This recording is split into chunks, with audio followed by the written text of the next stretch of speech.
Америка и НАТО ввели санкции против России, более 19 тысяч санкций.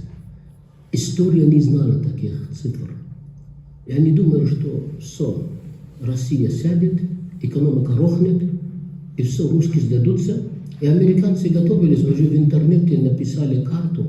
Россия около 70 государств хотели делать.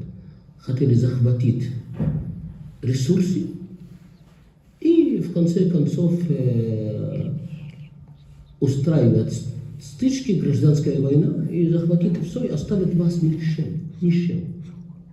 Вы должны понять, должны знать. Вы должны любить свою родину, должны любить Россию.